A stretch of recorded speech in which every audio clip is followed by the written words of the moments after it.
Mari kita berkenalan dengan Bimo. Bimo adalah seorang yang kreatif, cerdas, dan penuh semangat. Tapi tiap hari Bimo harus mengalami rintangan-rintangan kecil yang bahkan orang lain tidak tahu. Kira-kira apa yang membedakan Bimo dengan yang lainnya? Bimo adalah seorang mahasiswa kidal. Kidal? Emang kidal bedanya apa sih? Kayaknya cuma beda tangan dominan doang. Satu tangan kanan, satu tangan kiri.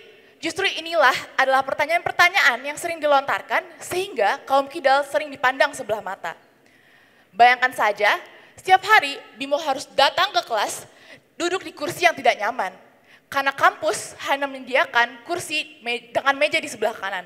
Untuk menulis saja, tangan Bimo harus melayang, sehingga proses pembelajarannya pun juga tertunda. Mungkin kisah tadi merupakan hal yang sepele, tetapi ini adalah rutinitas yang dijalani oleh 10 hingga 15% populasi dunia. Selamat sore para juri dan hadirin, perkenalkan nama saya Angelika Kiaranita Gurning dari Institut Teknologi Bandung dan saya juga merupakan dari demografi kaum kidal tersebut. Dan hari ini saya akan mengajak Anda semua untuk menelisik lebih dalam lagi mengenai diskriminasi yang dialami oleh kaum kidal. Dunia tangan kanan. Ini adalah istilah yang saya gunakan untuk menggambarkan bagaimana sekarang kita tinggal di lingkungan yang terikat pada suatu norma yang hanya mementingkan mayoritas tangan kanan. Lalu, mengapa dunia itu merasa begitu asing bagi Bimo dan kaum lainnya? Yang pertama adalah desain yang diskriminatif. Sadar atau tidak, desain-desain peralatan yang kita gunakan seharinya itu dirancang khusus untuk mereka yang menggunakan tangan kanan. Mulai dari gunting, peralatan masak, atau bahkan mouse komputer. Jika seorang kidal menulis dengan buku spiral, tangannya akan terluka karena tertekan. Dan ini juga merupakan rutinitas yang saya alami, tangan saya menjadi kotor ketika saya menggunakan pensil. Atau sebagai contoh lain, jika seorang kidal menggunakan mouse komputer, sesuatu yang sekarang kita sudah sering kali gunakan. Seorang kidal memiliki dua opsi. Yang pertama adalah menggunakan tangan kanan, tapi kurang nyaman karena itu bukan tangan dominan kami. Atau kami tetap menggunakan tangan kiri, tetapi kontrolnya berbeda. Klik kanan menjadi klik kiri, dan klik kiri menjadi klik kanan. Kedua opsi ini tidaklah opsi yang nyaman. Oleh karena itu, ketidaknyamanan itu terus bertumbuh sehingga kami untuk menjalani kegiatan sehari-hari kami aja merasa frustasi. Yang kedua adalah infrastruktur yang tidak adil. Untuk infrastruktur di sini yang saya akan highlight adalah institusi pendidikan seperti sekolah ataupun perguruan tinggi. Di mana sekolah atau perguruan tinggi seharusnya merupakan tempat untuk seorang bertumbuh. Tapi jika kita lihat seperti kasus Bimo tadi, kebanyakan sekolah ataupun institusi pendidikan hanya menyediakan kursi yang ada untuk mereka yang menggunakan dominan tangan kanan. Bahkan studi menyatakan bahwa orang kidal 13 kali lebih rentan mengalami carpal tunnel syndrome karena mereka seringkali menulis dengan posisi yang tidak nyaman. Dan yang terakhir yang menurut saya adalah akar dan masalah dari semua ini adalah bias sosial yang kita miliki. Terutama dengan budaya kita, menggunakan suatu dengan tangan kiri seringkali dianggap tidak sopan. Ditambah lagi dengan bahasa Inggris yang memiliki konotasi positif terhadap kata kanan, yaitu right, dan juga memiliki konotasi negatif terhadap left. Bahkan secara lebih parah lagi, banyak kali orang tua yang memaksa anaknya untuk menggunakan tangan kanan dibandingkan tangan kiri. Seolah-olah mereka yang kidal adalah seorang yang lebih inferior dibandingkan mereka yang menggunakan tangan kanan. Padahal nyatanya, jika hal ini dilakukan, pertumbuhan anak akan berhenti secara alami. Kita bisa melihat contoh nyata yaitu King George ke-6 di mana beliau gagapnya semakin parah ketika ia dipaksa untuk menggunakan tangan kanan dibandingkan tangan kiri. Setelah mengetahui hal ini, tentunya kita tidak bisa diam saja. Lalu muncul pertanyaan, apa yang bisa kita lakukan? Yang pertama adalah menggunakan desain yang universal. Desain universal bukan berarti kita membuat suatu produk yang hanya berfokus pada tangan kiri saja, tetapi membuat produk yang bisa digunakan oleh semuanya, tanpa mementingkan mereka menggunakan tangan dominan yang mana. Untungnya beberapa produsen sudah mulai sadar akan hal ini, mulai dari membuat gunting yang universal, ataupun membuat mouse yang kontrolnya bisa di-custom. Sayangnya harganya masih jauh tinggi di pasaran. Yang kedua, yang menurut saya merupakan salah satu kebijakan yang bisa kita lakukan secara real adalah edukasi kepada masyarakat. Ini merupakan salah satu hal yang paling penting dan mendasari yang bisa kita sendiri lakukan. Karena jika kita berhasil menghapus stigma-stigma negatif terhadap orang kidal, tentunya diskriminasi akan menurun secara sendirinya. Dan yang terakhir adalah institusi harus siap memiliki kebijakan yang juga inklusif. Institusi yang inklusif artinya mereka memiliki fasilitas yang memadai untuk BIMO dan kaum-kaum kidal lainnya. Sebelum saya mengakhiri presentasi ini, izinkan saya untuk menyampaikan suatu kisah pribadi saya. Untungnya di kampus yang saya tempati sudah ada kursi untuk kaum kidal seperti saya. Tapi nyatanya diskriminasi ini pun tetap terjadi. Ada yang bisa tebak kenapa? Karena tidak ada orang lain yang mau duduk di kursi ini kecuali saya. Hanya saya dan mungkin teman-teman kaum kidal saya yang lain. Singkat cerita, suatu hari teman saya datang ke kampus dan dia duduk di situ secara terpaksa. Setelah kurang lebih 2 jam, teman saya menghampiri saya dan beliau mengatakan ini, "Aduh, punggung aku sakit banget, tangan kram. Tadi dosen ngomong apa? Nggak tahu, nggak ngerti. Kenapa sih harus ada kursi kayak gitu? Kenapa nggak kursi kayak biasa aja? Itu kan lebih nyaman." Di situ saya terdiam. Saya terdiam karena saya bingung, apakah beliau tidak sadar saya ini kidal loh. Saya sudah bertahun-tahun menggunakan tangan saya secara melayang. Saya sudah bertahun-tahun menganggap bahwa kursi dengan meja di posisi kanan itu adalah suatu hal yang wajar. Saya sudah menormalisasi ketidaknyamanan itu. Dan di situ saya sadar, ini bukan soal tentang kenyamanan, tetapi tentang kesetaraan. Ini adalah soal empati dan bagaimana kita bisa memperhatikan mereka yang berbeda dengan kita. Bagaimana kita bisa melihat orang-orang yang berada di kaum minoritas. Oleh karena itu, saya mengajak kalian semua untuk mulai langkah-langkah kecil perubahan. Karena perubahan tidak terjadi begitu saja. Kita bisa mulai dengan langkah-langkah, dengan mengedukasi di sekitar kita. Mulai dari keluarga kita, mulai dari teman-teman kita. Karena pada nantinya, langkah-langkah kecil ini akan menjadi sebuah gelombang perubahan yang besar. Sekian dari saya, terima kasih.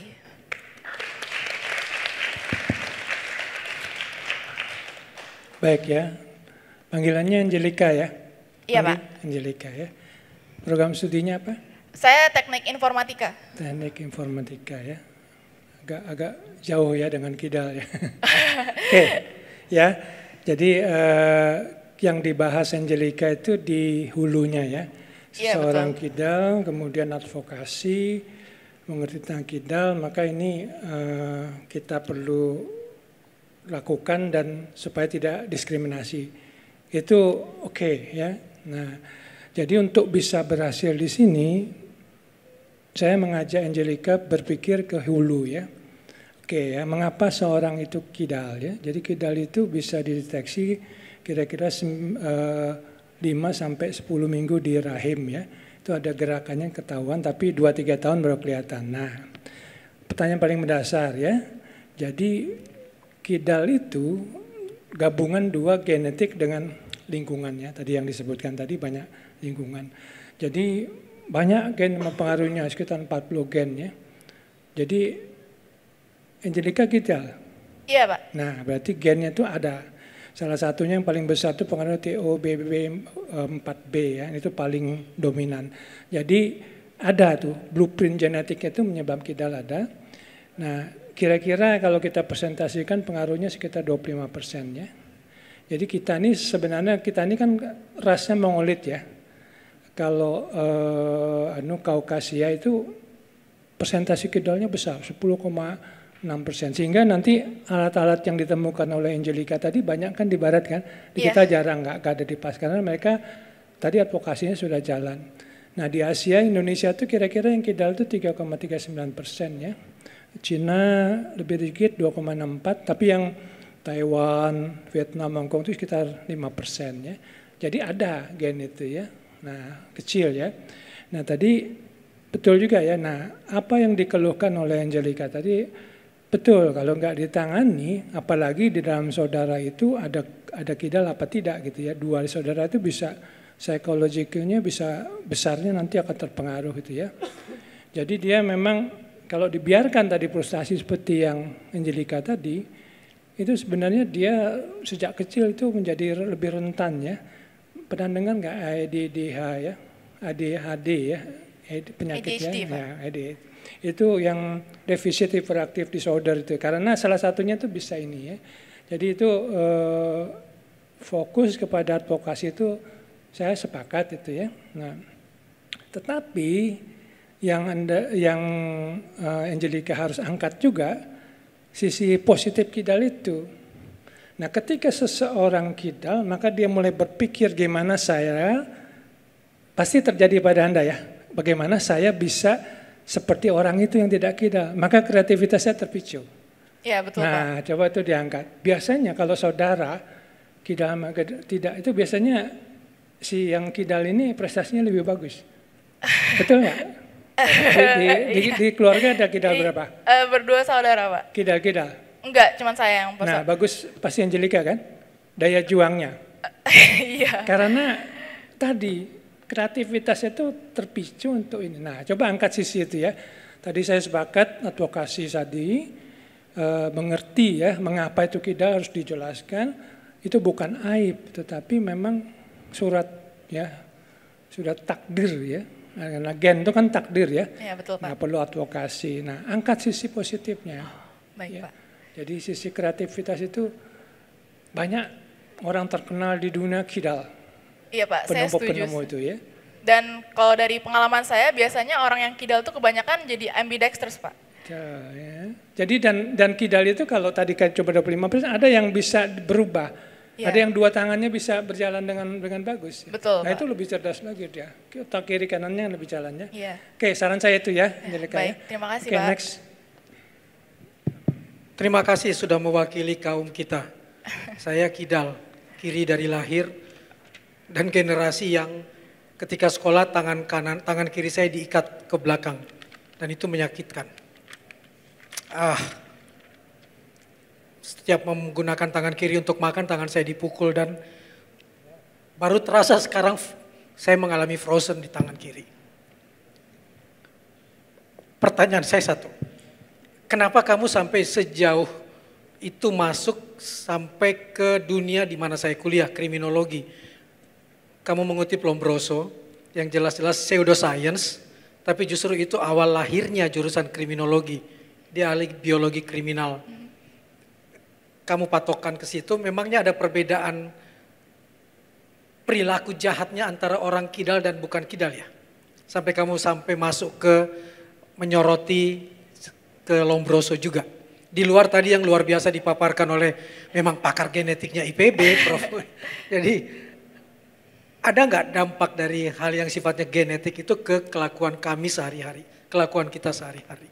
Oke, terima kasih untuk pertanyaan, Pak. Mungkin izin berjawab, kenapa saya sampai mengutip itu? Karena saya sadar bahwa khususnya di Indonesia itu seringkali dianggap sesuatu yang menggunakan tangan kiri atau kidal tuh kayak tabu gitu, Pak. Jadi banyak beberapa orang tua menganggap, oh kalau misalnya ada kidal ini udah kriminalitas nih kayaknya, ini kayaknya mau yang aneh-aneh nih karena mereka menggunakan tangan kiri. Jadi makanya di esai saya mengutip itu untuk membuktikan bahwa kayak bahkan zaman dulu itu adalah salah satu faktor mengapa sekarang tuh banyak bias sosial, meskipun pada akhirnya dibuktikan bahwa perilaku itu tidak ada hubungannya dengan sangkut paut kidal, begitu Pak. Betul nggak ada? Kalau dari riset yang saya lakukan sebenarnya tidak ada Pak.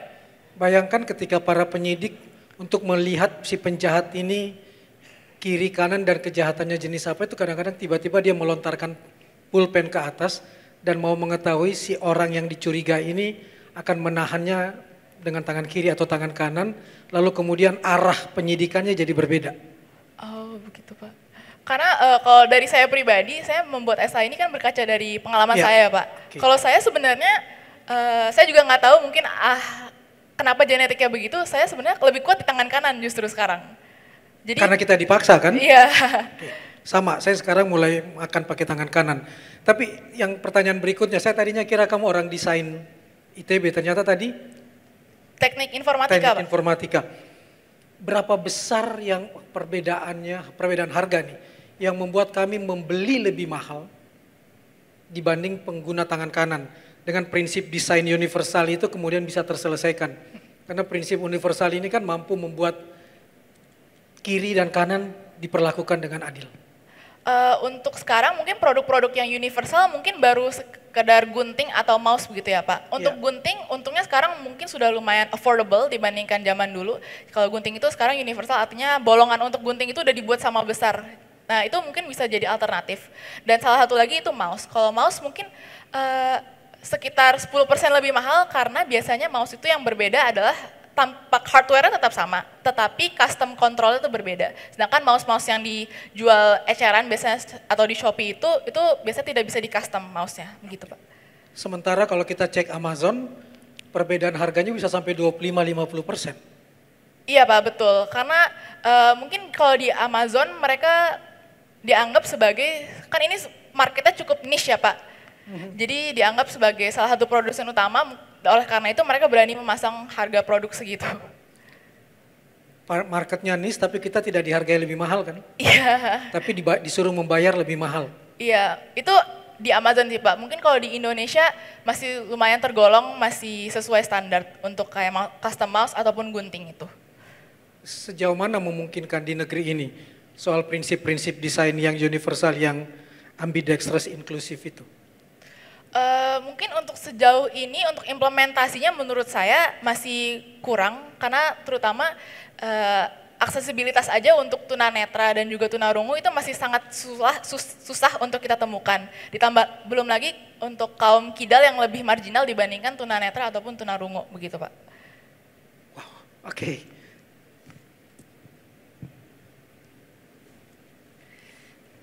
Hai. Ya Bu. Oke, sekarang saya jadi tahu kenapa beberapa tim member saya itu secara prestasi di bidang IT itu mereka luar biasa. Karena secara kehidupan mereka ternyata memang kidal dan mereka secara kemampuan otak saya lihat itu antara otak kanan dan kiri itu sama-sama berkembang bagus dibandingkan kita yang mayoritas dibilang quote unquote normal ya. Justru saya tadinya itu selalu amazed terhadap teman-teman yang survive ataupun bisa masuk ke dalam lingkungan teman-teman yang lain yang dianggapnya normal menurut kebanyakan orang gitu. Jadi saya tahu ternyata perjuangan kalian begitu beratnya ya. Oke. Yang pertama, gimana advokasi publik untuk tidak memberikan kesan minta perlakuan spesial untuk teman-teman yang kidal? Oke, terima kasih Bu atas pertanyaan, izin menjawab. Untuk sekarang sebenarnya lebih ke kampanye gitu. Sayang di Indonesia saya masih belum bisa menemukan kampanye tersebut. Tetapi kalau di luar negeri udah ada gerakan seperti Left Handed Day itu biasanya 13 Agustus. Dan di beberapa negara maju seperti London dan juga di Nigeria itu mereka udah punya komunitas gitu Bu. Jadi yang mereka advokasikan sebenarnya itu equality dibandingkan kayak tolong anggap kami punya special rights, tapi mereka lebih mengutamakan ekualitas begitu Bu. Tadi sebenarnya kutip dari pernyataan Prof. Roni ya, di mana teman-teman yang kidal ini memiliki kemampuan yang di atas rata-rata dibandingkan kita.